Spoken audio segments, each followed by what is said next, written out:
오늘 우리에게 주시는 하나님의 말씀 같이 보겠습니다. 순서지에도 제가 밑에 하단에 적어 놓았습니다. 누가복음 2장 8절로 14절의 말씀입니다. 누가복음 2장 8절로 14절의 말씀.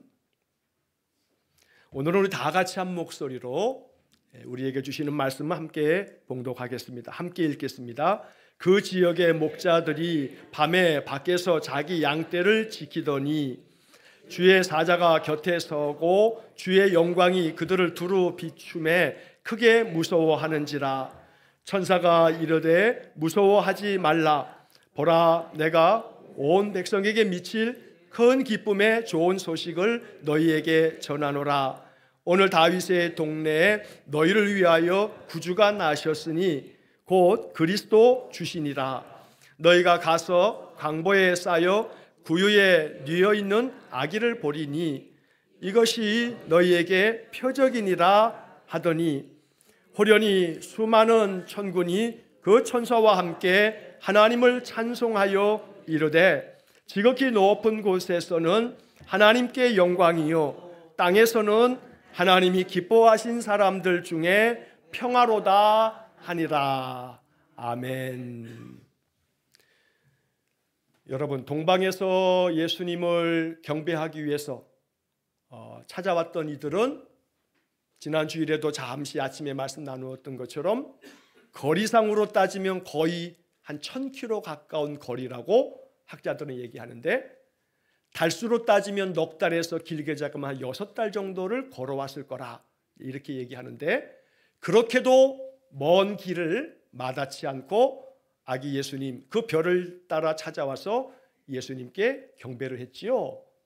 자, 오늘 우리 예배당의 이 끝에서 저 끝까지 그렇게 해봐야 50m도 채 되지 않는 거리니까 이 시간에는 우리 오신 분들이 잠깐만 자리에서 일어나셔서 이 끝에서 저 끝까지 한번 싹 다니면서 내가 모든 분들에게 이 성탄의 기쁨을, 성탄의 축복을 내가 전하여야겠다. 우리 80 이상 되신 우리 노 권사님들은 앉아 계셔도 돼요. 왜냐하면 우리 김영희 권사님 허리가 많이 아프시니까 권사님 앉아 계시고, 우리 이금순 권사님 아직도 그래도 기운이 있으시니까 자, 일어나셔서 동방 박사들이 1000km 다니면서 예수님 맞이하러 와서 경배함처럼 일어나셔서 한번 다 다니시면서 아기 예수님의 평화가 당신에게 임하기를 해도 좋고, 어떤 모양으로도 축복하면서 메리 크리스마스 하셔도 좋고, 한번 손잡아 주시고 한번 이렇게 안아 주시고 그렇게 한번 인사 한번 나누겠습니다. 자, 한번 쫙 다니시면서 한번 손잡고 인사하고 악수하고 메리 크리스마스 축복의 인사 나누고 한번 그러시자고요. 자, 이쪽에 있는 분들도 반대쪽에 있는 분들에게도 자, 이쪽 건너오셔서 메리 크리스마스.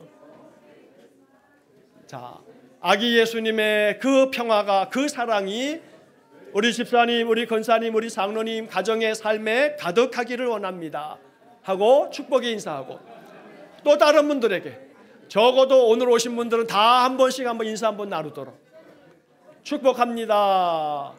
메리 크리스마스. 서로 메리 크리스마스. 메리 크리스마스. 자, 서로 축복의 인사로 메리 크리스마스. 손 한번 잡아주시고, 이런 기회에 한번 이렇게 한번 안아주시고, 그러면서 기쁨의 성탄, 아기 예수님이 우리 성도들의 삶 속에 가득하기를 축복하면서 메리 크리스마스. 끝나고 나면 집에 가기 바쁘니까 이렇게 먼저 다 우리 성탄의 인사를 나눕니다.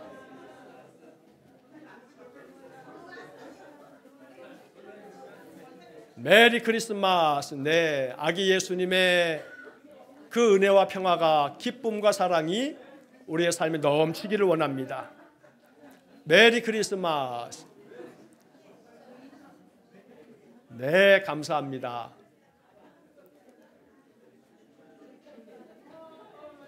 메리 크리스마스.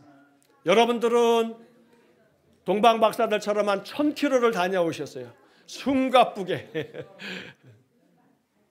자, 감사합니다. 제가 오늘 아침 기도문에 성탄절 아침을 맞이하면서 아침 기도문을 이렇게 여러분들 이제 카톡방에 이제 올려드렸는데, 우리 건호가 아침에 지금 기도문을 이렇게 기도하는 것을 보면서 들으면서 목사의 마음하고 건호의 마음하고 짝 통했다 하는 마음이 들어요. 왜냐하면 이 카톡방에 우리 학생들은 초대가 되어져 있지 않거든요. 그렇지? 아마 그러나. 자, 그런데 우리 건호가 지난 주일에 제가 건호야 성탄절 예배에 우리 건호가 온 성도들을 대표해서 기도하면 좋겠는데 했더니 건호가 주저함도 없이 네 하고 대답해주고, 며칠 동안 마음에 기도하면서 보니까 노트에다가 기도문을 이렇게 연필로 이렇게 써서 예쁘게 기도해 줬어요.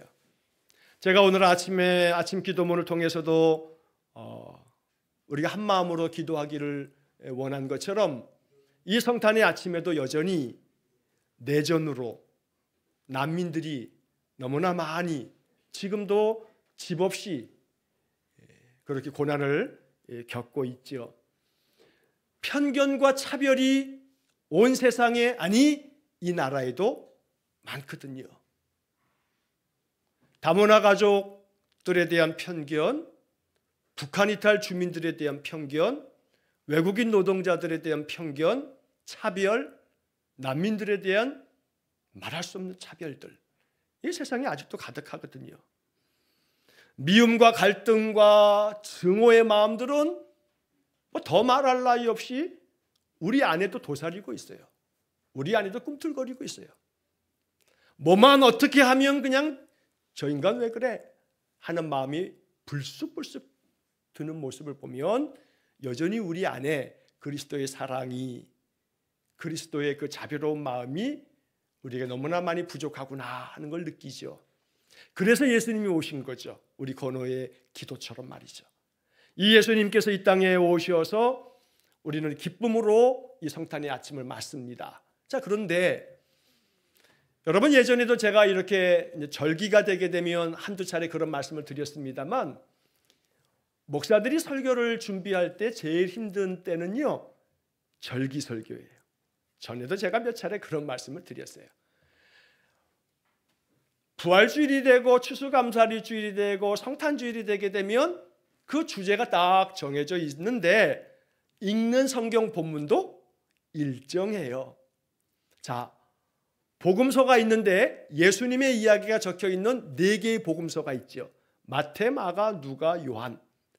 4개의 복음서 중에 예수님의 탄생 이야기를 적고 있는 복음서는 2개밖에 없어요. 우리가 아는 것처럼 마태복음하고 오늘 읽은 누가복음. 그런데 마가복음하고 요한복음에는 예수님의 탄생 이야기가 없어요. 마태복음하고 누가복음에만 예수님의 탄생 이야기가 있어요. 그러니까 오늘 아침에 이 땅의 모든 교회들은 분명히 마태복음 아니면 누가복음의 본문을 가지고 이야기를 나눌 거예요. 온 세상의 교회들이, 가톨릭 교회나 개신교회나. 자, 그래서 오늘 우리도 이 누가복음 2장의 말씀을 매년 성탄의 아침에 마태복음 아니면 누가복음을 읽었을 건데 똑같은 말씀이죠. 그런데 이 말씀이 오늘 우리 안에 새롭게 들려지기를 축복합니다. 매년 들었던 성탄절의 메시지가 올해 우리의 마음속에 똑같은 본문이지만 이 본문 안에 새롭게 발견되어지는 주님의 음성이 있기를 축복합니다. 그래서 제가 올해 성탄 메시지를 준비하면서 말씀을 곰곰이 묵상하다가 오늘 본문의 말씀 속에 한 단어가 제 마음속에 계속해서 머물러 있게 되면서 제가 오늘 말씀의 제목을 이렇게 정했어요. 제목 한번 읽어볼까요? 목자들이 본 성탄의 표적. 목자들이 본 성탄의 표적. 오늘 본문 말씀 읽었던 말씀 중에서 이 바로 표적이라고 하는 단어가 나와요. 성탄절 그러면 누가복음 2장 14절에 지극히 높은 곳에서는 하나님께 영광이요 땅에서는 하나님이 기뻐하신 사람들 중에 평화로다, 너무나 유명하고 너무나 은혜로운 이 말씀이 성탄절에 가장 복된 그런 말씀일 거예요.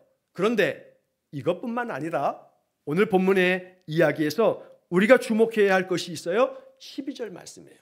한번 화면으로도 12절을 보여주시기 바랍니다. 2024년의 이 성탄의 아침에 우리가 마음속에 좀 더 깊이 기억하고 또 마음속에 소망하며 기도하고 싶은 것이 바로 이 12절 말씀이에요.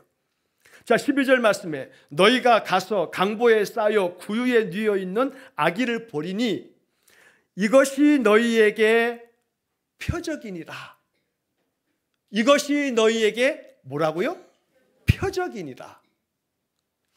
표적이라고 하는 이 말은요, 사실은 누가가 즐겨 쓰는 단어가 아니에요. 원래 이 표적이라고 하는 말은 사도 요한이 즐겨 쓰는 단어예요. 요한복음에는 이 표적이라고 하는 단어가 자주 등장해요. 예수님의 기적 이야기가 나올 때마다, 예를 들어 요한복음에서 가나의 혼인잔치 이야기를 쭉 하면서 요한은 그 사건의 마지막 부분에 뭐라고 하냐면 예수님께서 행하신 첫 번째 표적이니라. 그러면서 표적이라고 하는 단어를 요한은 사용하면서 그 다음에도 표적, 그 다음에도 표적, 이런 말을 써요. 예수님이 행하신 어떤 기적을 표현하면서 요한은 표적이라고 하는 말을 쓰는 거거든요. 그런데 누가에게는 표적이라고 하는 단어가 누가의 언어가 아니에요. 누가가 즐겨 쓰는 단어가 아니거든요. 그런데 유독 누가가 예수님의 탄생 이야기를 적으면서 천사들이 목자에게 전해주었던 이야기의 마지막 부분에 이런 얘기가 있는 거예요. 너희가 가서 강보에 쌓여 구유에 뉘어 있는 그 아기를 보게 될 건데 이것이 너희에게 표적이니라. 이 표적이라고 하는 이 단어를 신약 성경은 헬라어로 기록되어 있는데 헬라어 성경에 보면 이 표적이라고 하는 말이 세메이온이라고 하는 단어로 적혀 있어요. 그런데 이게 요한복음에서 좀 전에 말씀드렸던 여러 가지 기적들을 말할 때마다 요한이 즐겨 쓰는 표적이라고 하는 단어하고 똑같은 단어를 쓰는 거예요. 세메이온. 자, 그러면 예수님이 탄생하신 이 아침에 너희들이 가서 구유에 누워 있는 아기를 볼 건데 이것이 너희에게 표적이니라. 그냥 우리식으로 쉽게 말하면 이것이 너희에게 기적이니라. 기적이니라. 이게 가만히 이 본문을 저도 목사로서 수없이 이 본문을 가지고 성탄 설교를 하고 그랬거든요. 그런데 올해는 유독 이 표적이라고 하는 이 단어가 제 마음속에 얼마나 마음속에 감동으로 다가오는지요. 이것이 너희에게 표적이니라. 예수 그리스도의 탄생이 오늘 이 아침에 우리에게 표적이 되기를 축복합니다. 그래서 이 표적이 요한이 즐겨 쓰었던 그 표적, 똑같은 단어로서 주님께서 나타내 보이셨던 기적들, 그 기적들, 요한은 그 기적을 표적이라고 말한다고 지금 말씀드리고 있어요. 근데 예수님의 그 탄생하신 그 아침에 아기가 구유에 누워 있는 것을 볼 건데 이것이 너희에게 표적이니라. 이게 기적이다 하고 말씀하시는 거예요. 첫째, 성자 하나님이 사람의 몸을 입고 이 땅에 내려오셨으니 이게 기적이죠. 우리식으로 풀어서 얘기하면 기적이 바깥으로 드러나서 표출된 거, 표현된 거. 그래서 표적 이렇게 말할 수 있거든요. 하늘에 계셔야 할 성부 하나님이 삼위일체 성자 하나님을 이 땅에 보내시는데 그 하나님이 사람의 몸으로 이 땅에 오셔서 나타나셨으니 이게 뭐다? 표적이다. 근데 그 표적을 너희들이 보게 될 거다. 구유에 누워있는 아기를 볼 텐데 이것이 너희에게 기적이다 하고 말씀하시는 거예요. 오늘 이 아침, 이 성탄의 아침에 이 복음을 여러분의 것으로 삼으시기를 축복합니다.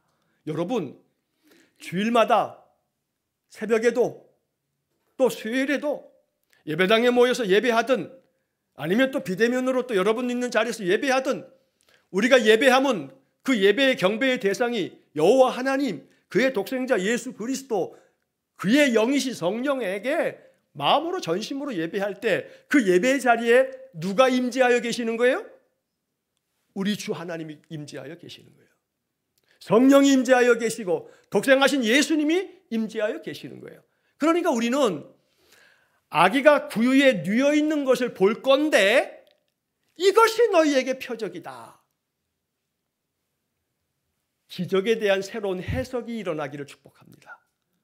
여러분들 안에 기적이, 죽을 병에 있는데 어느 날 기도했더니 그 병이 원인이 다 사라져서 기적이다, 이것만 기적이라 여기시지 마시고, 예수님 탄생하시면서 우리에게 알려주신 이 누가복음의 이야기는 우리에게 기적이 뭔가, 표적이 뭔가, 다시 한번 아기가 구유에 누워 있는 것을 볼 건데 이게 너희에게 표적이다. 우리는 이걸 표적이라고 여기지 않았어요. 이 이야기를 그냥 많이 지나쳤어요. 구유에 누이신 그 아기 예수를 보거든 그것이 너희에게 표적이다. 아니, 예수님이라는 분이 태어났대. 그 아기가 강보에 누워서 구유, 짐승의 먹이통, 그 나무통 안에 들어가 계시는데 그게 나한테 기적이래. 나하고 뭔 상관? 이렇게 종교 생활을 하는 사람도 많거든요. 부디 우리의 종교 생활이 이제는 좀 끝내고 신앙 생활이 될 수 있기를 축복합니다. 예수 그리스도를 나의 표적으로 삼는, 예수님이 표적이라고 말하는 거예요. 그 아기 예수님이 하늘 보좌를 버리시고 이 땅에 오셨는데 그것도 예루살렘의 왕의 아들로 태어나지 않고 명망가 집안의 귀족의 아들로 태어나지 않고 보잘것없는 목수의 아들로 태어나서 호적하러 내려왔는데 머물 숙소도 변변치 못해서, 사실은 숙소가 변변치 못함도 있지만 그래서 머물 방이 없어서 그럴 수도 있지만 이 요셉이 더 많은 소유를 가지고 있었던 부자였다면 충분히 방 한 칸 얻는 거 어렵지 않아요. 아무리 호적하러 간 사람들이 많았다 할지라도 돈 많으면 얻을 수 있어요. 대목이거든요. 지금 방을 그냥 내주지 않아요. 평소처럼 내주지 않아요. 로마 황제가 호적하라고 했기 때문에 모든 사람들이 자기 고향으로 다 돌아가게 되면서 고향마다 대목이거든요. 웃돈 얹어주고 이런 사람들에게 방 내주는 거거든요. 어찌됐든 그 아기 예수님은 머물 곳이 없어서, 빈 방이 없어서 구유에 누이셨는데 그 아기 예수님을 볼 건데 그게 너희에게 표적이다. 오늘 우리 안에 이 말씀이 주는 영적 의미를 마음 깊이 묵상하면서 나의 신앙이 아기 예수 그리스도를 볼 수 있는 신앙, 볼 줄 아는 신앙. 종교 생활은 예수를 못 봐요. 안 보여요. 종교적 활동을 할 뿐이에요. 교회 출석하고요. 교회 어떤 그런 종교적인 여러 가지 어떤 행위를 할 뿐이에요. 그러나 여기 이 본문에서 매우 중요한 축복된 단어는 뭐냐면 너희가 가서 강보에 쌓여 구유에 누워 있는 아기를 어떻게 해요? 보리니. 보는 게 표적이라고 말하는 거예요. 본문은 보는 게 표적이다. 누구를? 아기 예수님을 보는 게 표적이다. 이게 기적이다. 이 말씀을 가지고 주님은 우리에게 묻는 거예요. 너희들은 내가 보이니? 내가 보이니? 날 보며 사니? 날 볼 줄 아니? 눈은 떴으나 너희들이 나를 볼 줄 아니? 내가 너희들의 눈에 지금 보이니? 보이면 너희에게 표적이다. 오늘 우리 안에 이 성탄의 아침 예수 그리스도가 보여지기를 축복합니다. 나의 구주로 보여지기를 축복합니다. 내게 평강 주실 주님이, 내게 평화를 주실 주님이, 내 마음의 기쁨과 감격과 생에 대한 감사가 넘쳐나도록 만들어 주실 주님이 보여지기를 축복합니다.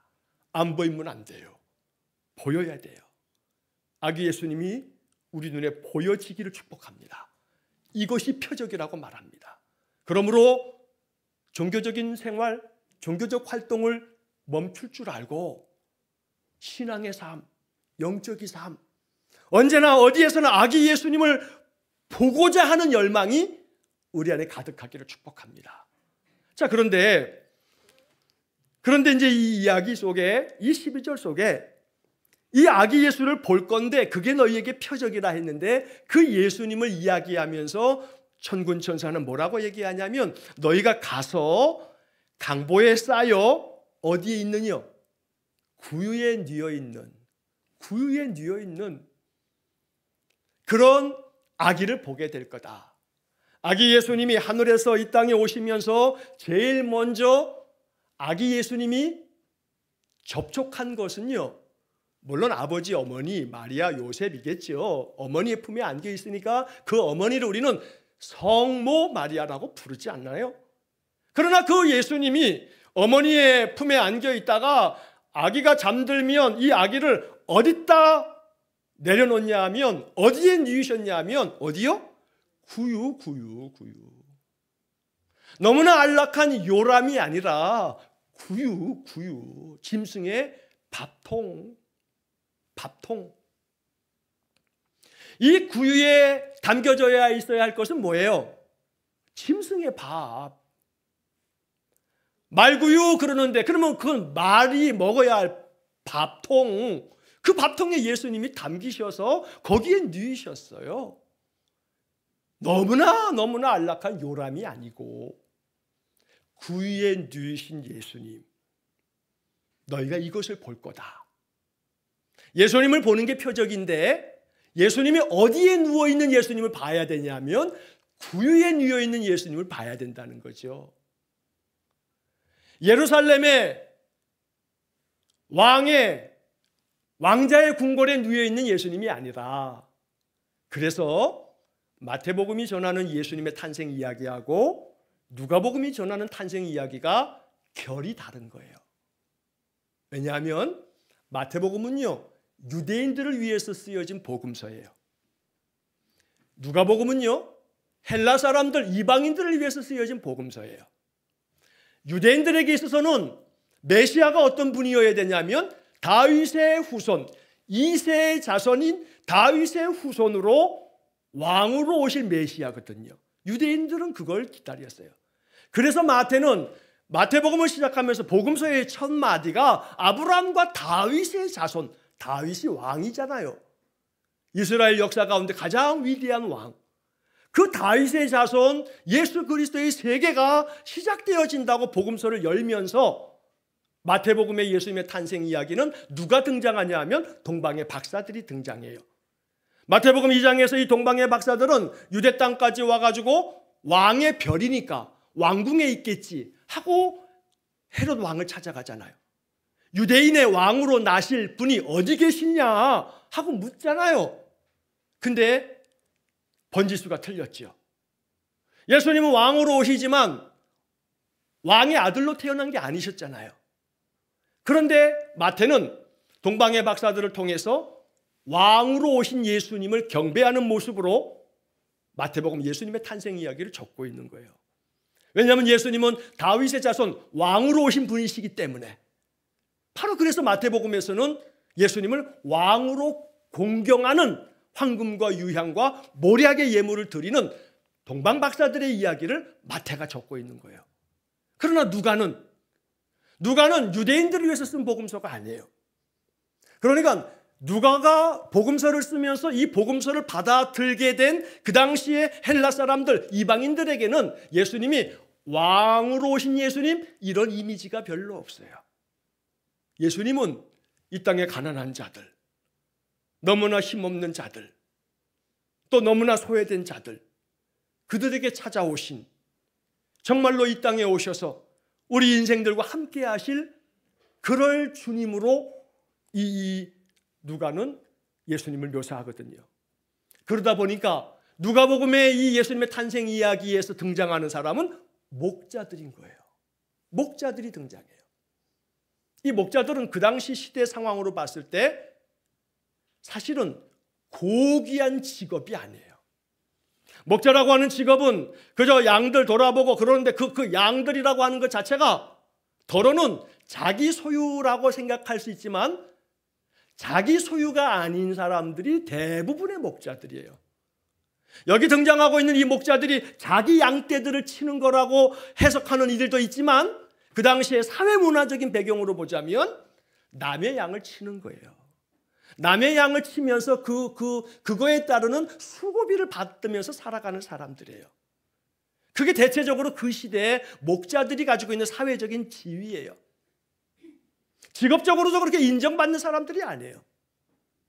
그런 사람들에게 천군 천사가 나타나시는 거예요. 너희들이 이제 아기 예수님 보게 될 거라 하면서 온 세상을 위하여 큰 좋은 소식을 전한다 하면서 예수님의 탄생 이야기를 전해주는 거죠.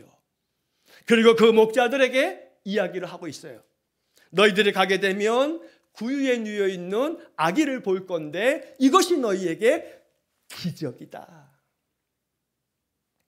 왜냐하면 그 예수 그리스도께서 구유에 누이셨던 그것 그대로 요한은 그래서 우리에게 이렇게 얘기하죠. 내가 너희들에게 나누어 주는 떡은 너희들이 이것을 먹고 살 떡이라고. 요한에서는 끊임없이 요한은 이렇게 얘기해요. 나는 무엇이다. 나는 무엇이다. 이게 요한복음이 굉장히 중요하게 여기는 표현인데 헬란 말로는 에고 에이미, 영어로 하면 I am. 나는 무엇이다. 그 다음에 뒤에 붙는 거예요. 나는 포도나무다. 나는 선한 목자다. 라고 하면서 그러면서 예수님께서는 이 땅에 뭘로 오셨냐면 생명의 떡으로 오신 거예요. 떡으로. 밥으로 오신 거예요. 밥으로. 그래서 예수님께서 이 땅에 오시면서 구유에 누이시는 거예요. 그 당시에 그 형편상으로는 머물 공간이 없어서 구유에 누이셨지만 여기에는 하나님이 정말로 섭리하시고 역사하심이 있었던 거예요. 예수님이 태어난 동네가 어디예요? 베들레헴. 예수님의 고향이 베들레헴. 왜냐하면 그의 아버지 요셉의 원적, 본적이 베들레헴이니까 거기로 호적하러 왔어요. 그래서 예수님 베들레헴에서 태어났어요. 예수님 고향이 됐어요. 베들레헴, 베들, 집, 레헴, 떡. 떡집의 떡집, 베들레헴의 뜻이. 떡집이야, 떡집. 베들, 이게 벳. 우리가 베델 그랬잖아요. 베델. 엘은 하나님, 베델, 벳, 이건 집. 베델 그러면 하나님의 집. 이런 것처럼 베들, 레헴은 떡이거든요. 예수님이 이 땅에 베들레헴에 태어나심은 굉장한 영적인 그런 모든 하나님의 섭리가 다 뭉쳐 있는 거예요. 예수님은 이 세상에 당신을 내어주셔서 당신의 살을 내주고 피를 내주고 이것을 먹고 마셔라 하시면서 당신을 내주시러 오신 거거든요. 너희들이 나를 먹으라 하시는 거거든요. 그래서 예수님은 떡집이라고 불려지는 베들레헴에서 태어나신 것이고 또 나실 때 예수님은 어디에 누이셨냐 하면 바로 구유에 누이심으로써 밥이 되신 거예요. 먹어라 나를 먹어라 하고 예수님은 구유에 누이신 거거든요. 그런데 이것을 너희들이 볼 건데 너희들이 그것을 보리니 이것이 너희에게 표적이니라. 이게 기적이다. 예수님은 영광 받으실 성자 하나님이신데 너무나 보잘것없는 구유에 누이시면서 당신의 그 비천한 자리까지 내려오셨어요. 왜요? 그래야 비천한 자들의 마음을 아시니까. 건강한 사람은요, 아픈 사람의 마음 1도 몰라요. 왜 아파? 그런단 말이에요. 아파보지 않으면 아픈 사람의 마음을 몰라요. 돈이 없어 보지 않으면요, 돈 없는 사람의 그 서름과 눈물을 몰라요. 먹을 것이 없어서 어쩌고 저쩌고 그러니까 그럼 라면이라도 끓여 먹지. 그렇게 우스갯 말을 할 만큼.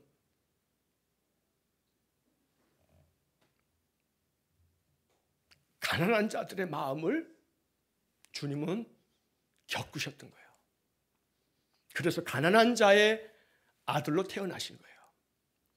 하나님이 독생자 예수님 보내시는데 귀족의 아들로 태어나게 못하셨겠어요? 왕의 아들로 태어나지 못하셨을까요? 아니잖아요. 근데 왜 하필 보잘것없는 목수의 아들로 태어나게끔 만드시냐고요? 가난을 겪으라고. 그래야 가난한 자의 마음을 아니까. 예수님은 이렇게 가장 비천하게 이 땅에 오신 거예요. 그것이 형상화된 게 구유에 누이신 아기의 모습으로 형상화된 거예요. 이것을 너희가 보리니 너희들이 그것을 볼 줄 안다면 이것이 너희에게 표적이다 말씀하시는 거죠. 예수님은 그렇게 오셔서 그렇게 사셨어요. 우리는 너무나 부자 되고 싶어 해요. 그 마음이 잘못됐다 하는 게 아니에요. 그러나 이 땅에 많은 부자들과 이 땅에 많은 배운 자들은 너무나 많은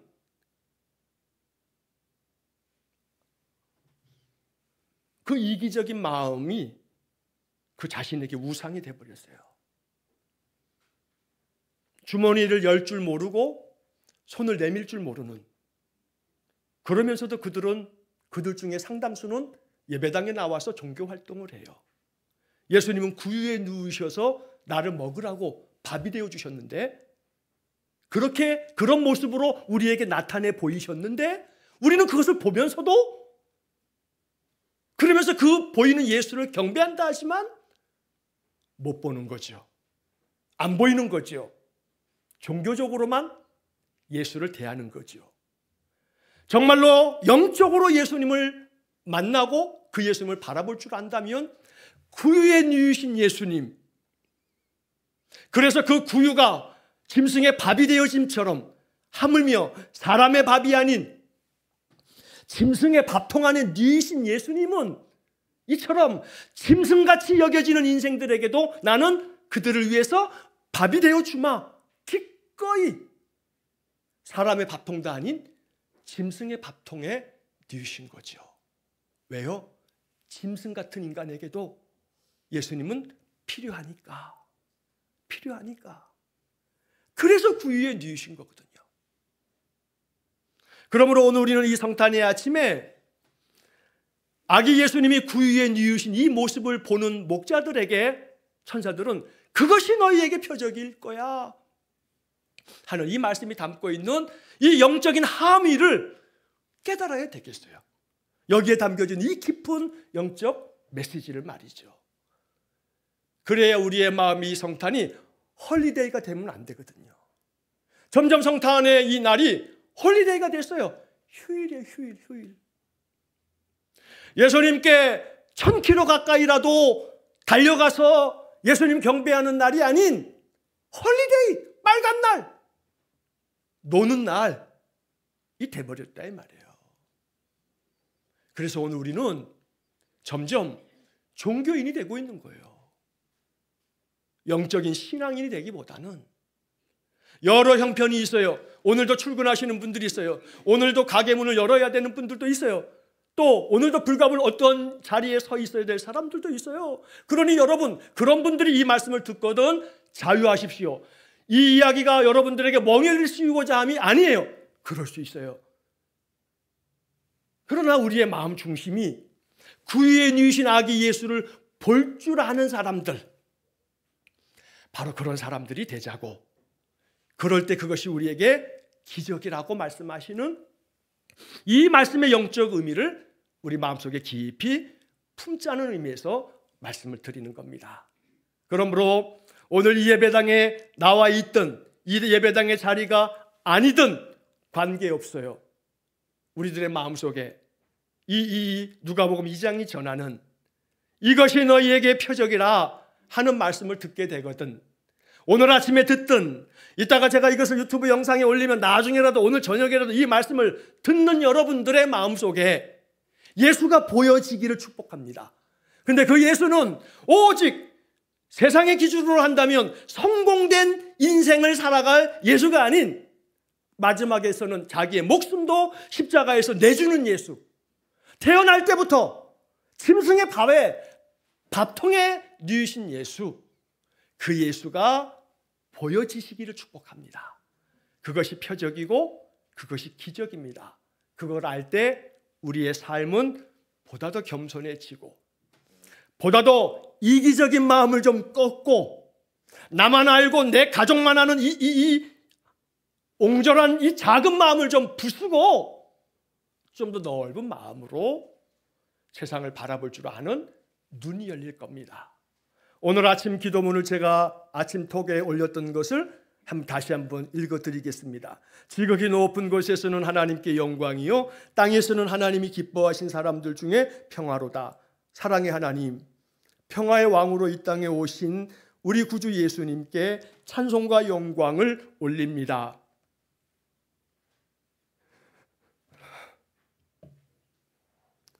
아직도 여전히 전쟁과 테러, 내전과 폭력이 가득한 이 땅에 참된 평화와 안식이 임하도록 예수님 다시 임하여 주소서. 아직도 여전히 편견과 차별, 갑질과 불의가 가득한 이 땅에 참된 공평과 정의가 임하도록 예수님 다시 임하여 주소서.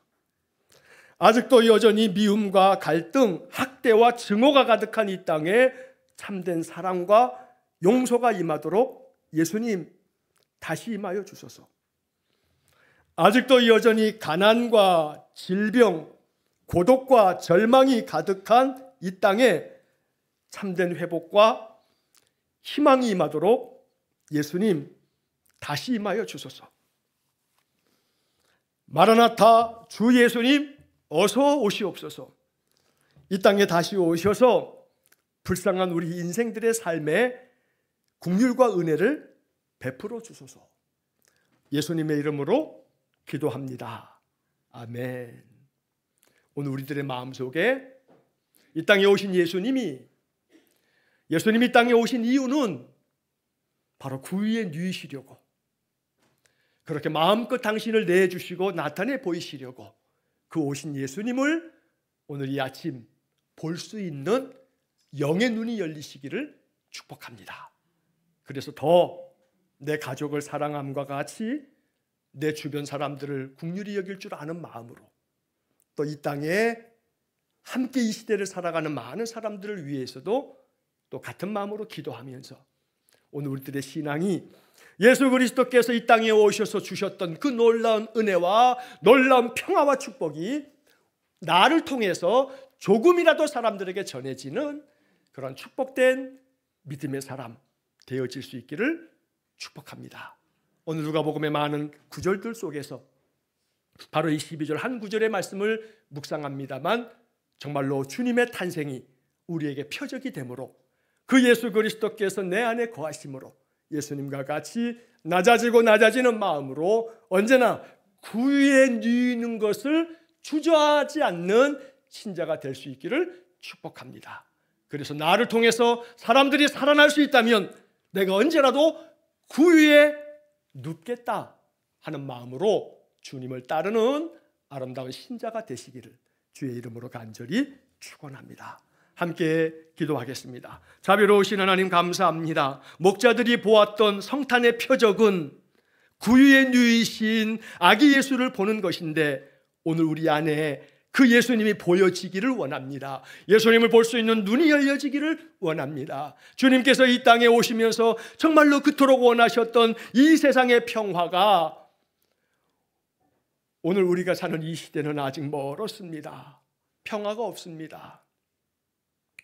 이 땅을 불쌍히 여기사 이 땅의 교회와 신자들을 통해서 세상이 보다 더 평화로워지도록 우리를 평화의 사도로 삼아 주옵소서. 그래서 예수 그리스도를 보는 표적, 예수 그리스도를 본대로 사는 표적, 이것이 우리 인생 되게 해 주옵소서. 예수님 이름으로 기도하옵나이다. 아멘.